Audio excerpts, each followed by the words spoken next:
I'm gonna see how far this guy gonna go for a start squeezing. Is anything you squeezing out there? Breaker 19, this is Lycan Trucker. Please join my convoy as we drive right on into another great story.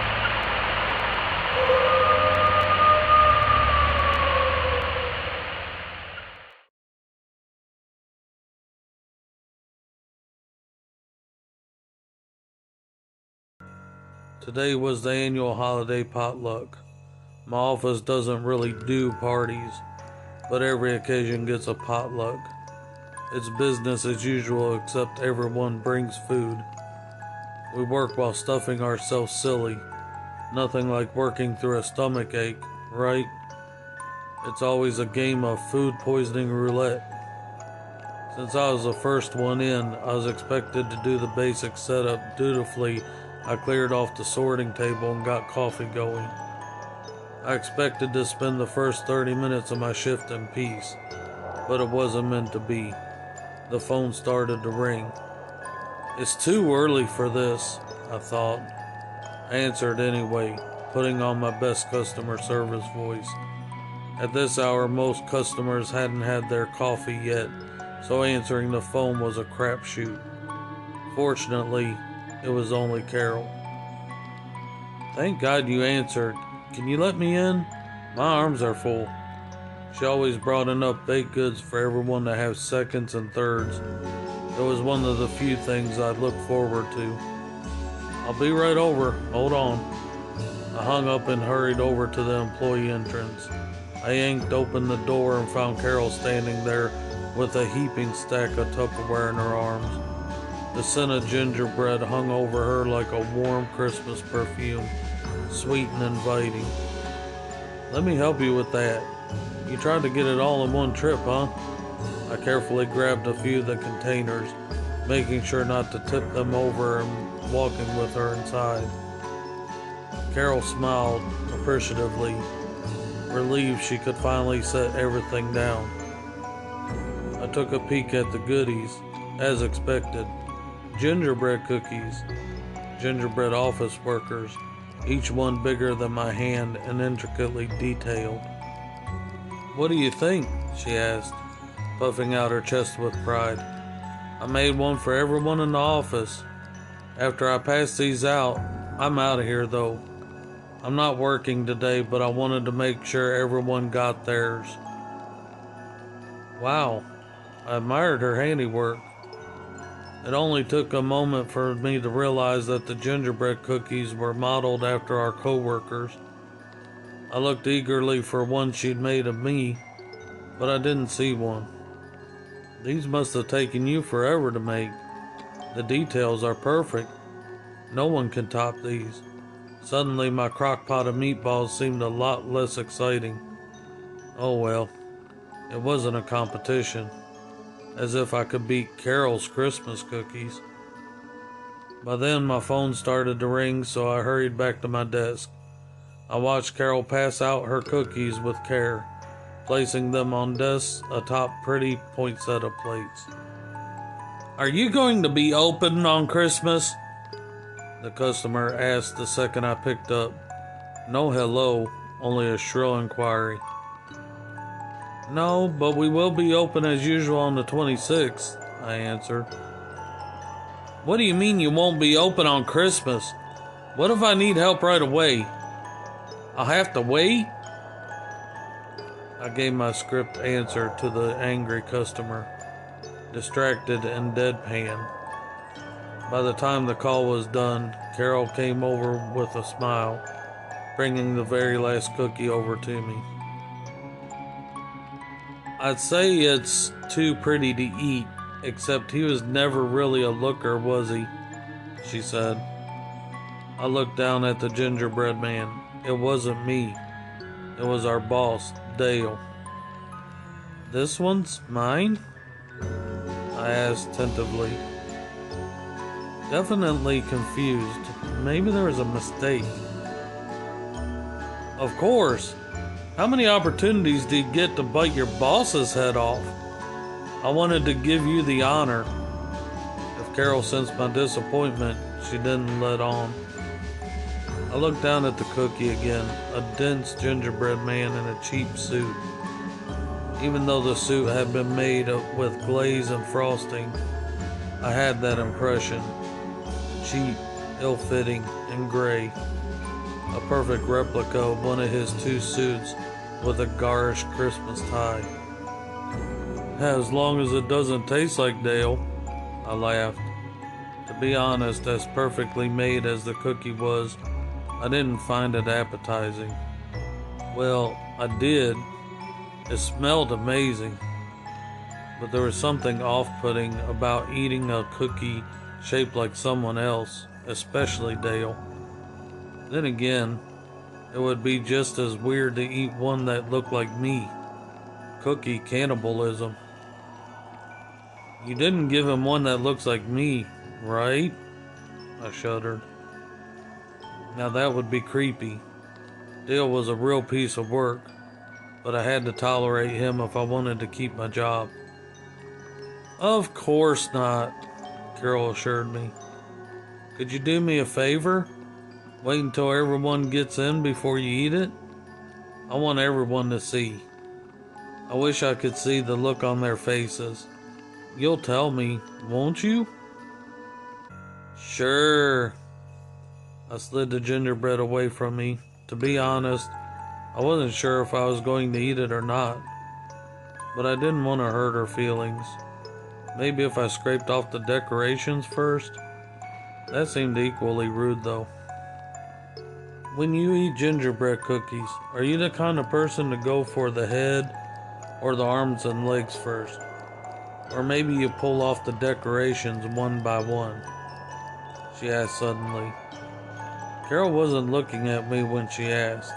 She was looking towards Dale's office. What a weird question, especially coming from her. When she saw the look on my face, Carol laughed and patted my shoulder.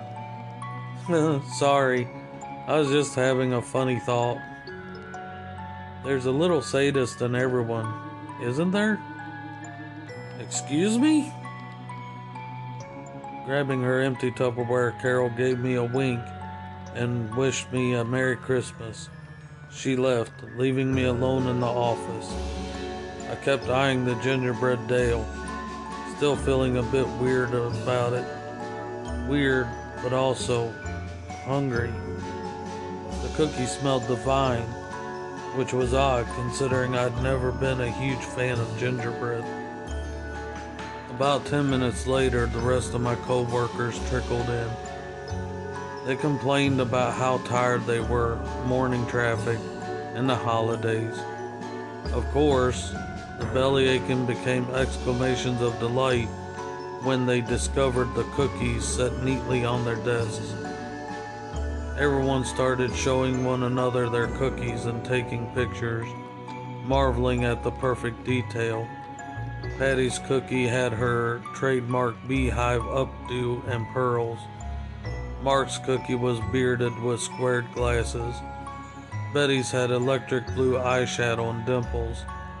Though the outfits weren't an exact match, the resemblances were uncanny. Eventually, the clamor died down and everyone sat at their desks, all except Patty, who scurried over to my desk with a wide smile. I didn't see yours, she said, showing me hers for the second time. She carried her plate proudly in both hands, like she was presenting a piece of art. To be fair, Carol's work was really exquisite. I just didn't like Patty.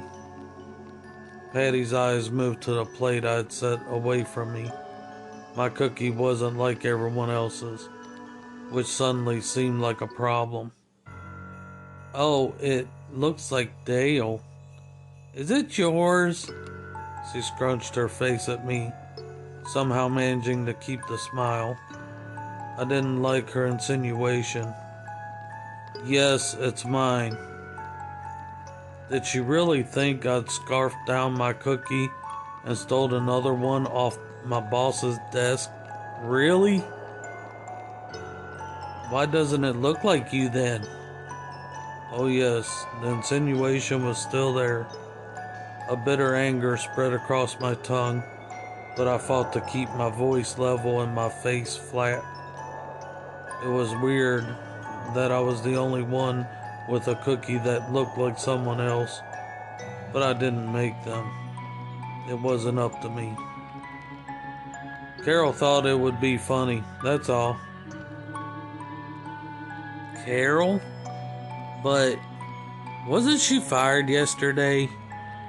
Patty's expression scrunched up even more.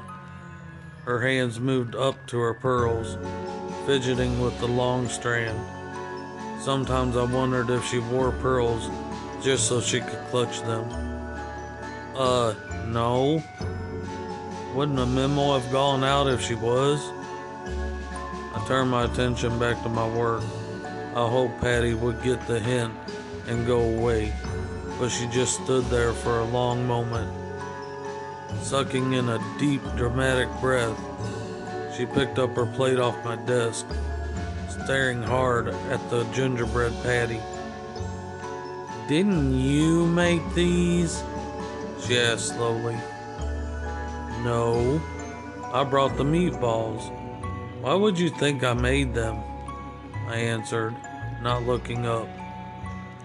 I pretended to read an email. Patty was being nosy, as usual. I never liked that about her. She didn't have anything better to do, I guess, except for the work she let pile up. But if I said that, she'd complain to Dale. Patty was his favorite for some reason, so I'd probably get written up for not being a team player. Like a lot of offices around the world, this one was toxic. "I'm not sure if it's okay. I'll be right back," Patty said, unaware of my rude thoughts. I looked up when she said that, unable to help myself. She didn't explain, pivoting towards Dale's office to tell on me or Carol. I honestly wasn't sure. Either way, it was a headache for me. She reappeared in the doorway with Dale a moment later.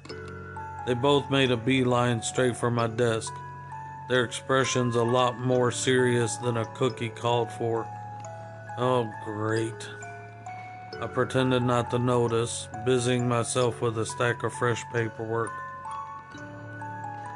Before they reached me, there was a loud cracking sound and a scream. Every head in the room whipped in the direction of the sound to find Robert, tears running down his face. All I could see was his eyes poking up from his workstation, expression twisted and red. "My arm!" he screamed. "Oh my God, it won't move!" A couple co-workers ran over to see what happened. I reached for my phone instead, ready to call 911 if an ambulance was needed. Patty and Dale changed course, but everyone looked confused. How on earth had Robert hurt his arm while sitting at his desk? Carpal tunnel? "Now's your chance," came an errant thought. My eyes slid toward the gingerbread Dale. It looked perfectly palatable on that pretty poinsettia plate. "Hurry before they confiscate it." Now was the time to worry about cookies, but my tongue tingled with anticipation and my teeth itched with the urge. Just one small bite. The thought was strange, almost like it wasn't mine, but very compelling. The gingerbread man was heavier than I expected. I lifted it to my lips and bit off one of the feet. It crunched in stereo, unusually loud as the foot snapped off and began to melt on my tongue. Delicious. A rush of delight washed over me, brought on by a flood of flavor that drowned out Dale's cursing screams. He'd fallen, rocking back and forth on the floor, He must have twisted his ankle in his haste to check on Robert. How unlucky. 2 injuries in one day. A chorus of "oh my gods" rang through the office, but I sat down my phone so I could hold the gingerbread Dale with both hands. Without even thinking, I took another bite, nibbling up the leg before switching to the other foot. The screaming kept getting louder, filling the room. The gingerbread had such a rich and complex flavor. Ginger, cinnamon, allspice, cloves, and something else. Was it earthy? Or maybe it was the texture. Soft and velvety, yet dense and crunchy. Wow, so much screaming. All over carpal tunnel and a sprained ankle? Annoyed, I glanced around the room to find that almost everyone was screaming. The ones who weren't screaming were chewing with blissed out looks on their bloody faces or slumped over their desks. Confused, I touched my own wet mouth and looked down at my red fingers. I wasn't in any pain. Had Carol put glass in the batter or something? Where was the blood coming from? Why was everyone still eating? Because they can't help themselves. I couldn't help myself either. Without realizing it, I'd eaten half of the Dale cookie and found myself going in for another bite. Horrified, I dropped the cookie, the gingerbread snapping in half as it hit the floor. Dale curled up on the carpet, was suddenly still and quiet. Patty was right next to him on the floor, but she didn't seem to notice. Chewing frantically with glazed eyes, gingerbread crumbs and blood running down her chin. Only when her mouth was empty did she resume screaming again. She rolled and started eating her cookie off the carpet. The spell the cookie cast on me had broken with my boss's spine. He was dead, and with each quieted scream, a co-worker joined him in death. I was the last one standing, the last one screaming. Soon, I was standing in perfect silence. No more screams, no more chewing. Only then was I able to move. I grabbed my keys and ran out of the office. Maybe I should have called the police, but I didn't know what I was going to tell them. That Carol's Christmas cookies had killed everyone but me?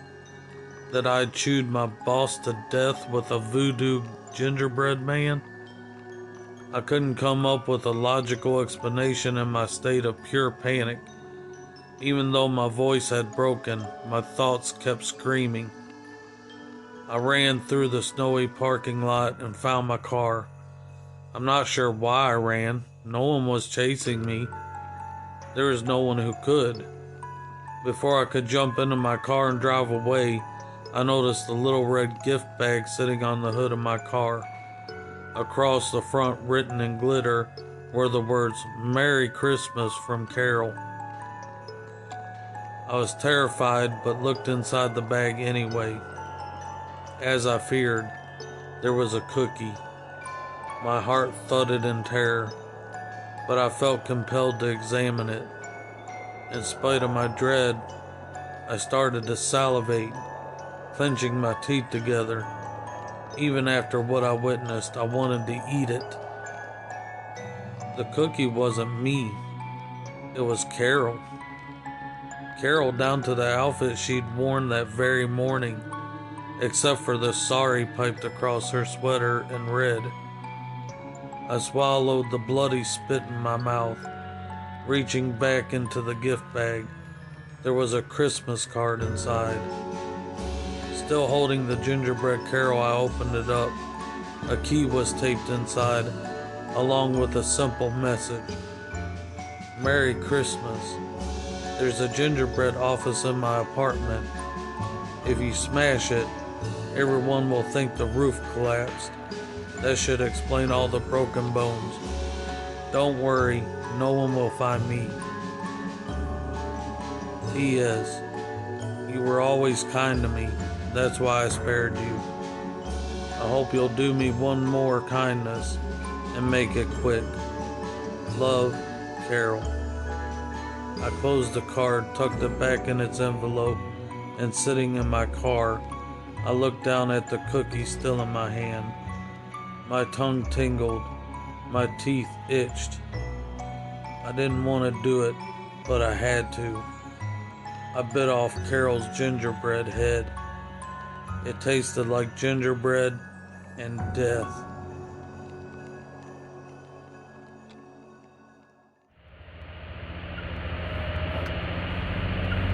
Breaker 19, this is Lycan Trucker, and I'd like to thank everyone who joined my convoy, and hope you all enjoyed the wild ride through this great story. This is Lycan Trucker, signing off, over and out.